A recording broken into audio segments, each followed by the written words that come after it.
लोकसभा में एक बार फिर किसानों को लेकर गर्मागर्म माहौल देखने को मिला। श्रोमणी अकाली दल की सांसद हरसिमरत कौर बादल एक बार फिर संसद के अंदर गरजी और किसानों का मुद्दा उठाया। सुनिए हरसिमरत कौर बादल ने क्या कहा।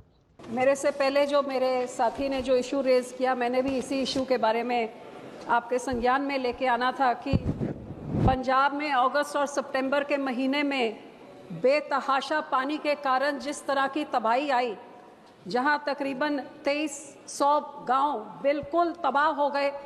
आप सोचें कि कई 5 लाख एकड़ ज़मीन बिल्कुल तबाह हो गई। ब्यास, रवि, सतलुज का पानी ऐसा तबाही लेके आया। अब ये भी एक चर्चा का विषय है कि डैम कंट्रोल ठीक से नहीं हुआ तो उसमें कुदरती आपदा कितनी और मैन मेड आपदा कितनी थी, लेकिन मैं उस विषय पे आज नहीं जाते हुए मैं सिर्फ इस तरफ ध्यान आपका आकर्षण करना चाहूँगी कि इस तबाही के साथ जो कई लाख, तकरीबन 3 लाख एकड़ लोगों की क्रॉप्स खड़ी जो फसल वो तबाह हो गई, 5 लाख एकड़ ज़मीन तबाह हो गई। और तबाह इस तरीके से हुई कि अब पानी जब चले भी गया है, उधर इतना रेता छोड़ गया कि शायद अगली 2-3 फसलें भी वहाँ नहीं बीज सकेंगे।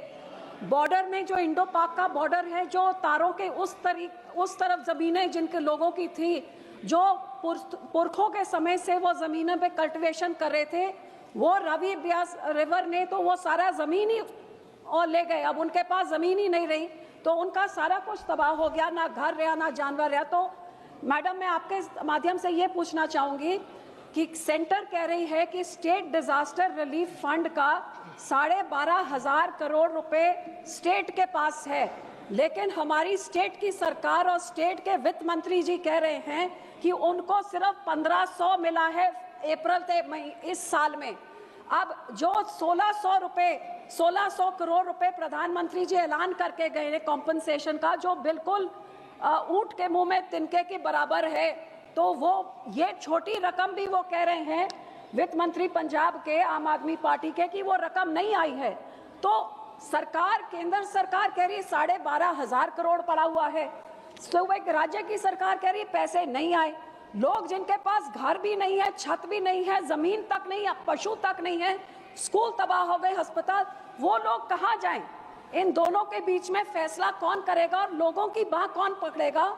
यहाँ पे पैसा मांगना बहुत अच्छा है, लेकिन लोगों के खाते में डायरेक्ट बेनिफिट के राही केंद्र की सरकार पैसे क्यों नहीं भेजती है ताकि लोगों का कुछ सवर जाए? ये मैं आपसे आग्रह करती हूँ कि आप सरकार तक मेरा संदेशा पहुँचाइए। माननीय अगला स्टेशन आपकी मनचाही मंजिल खुशहाली है। खुशहाली के दरवाजे चारों ओर से खुले रहेंगे। किसान इंडिया के साथ यात्रा करने के लिए आपका धन्यवाद।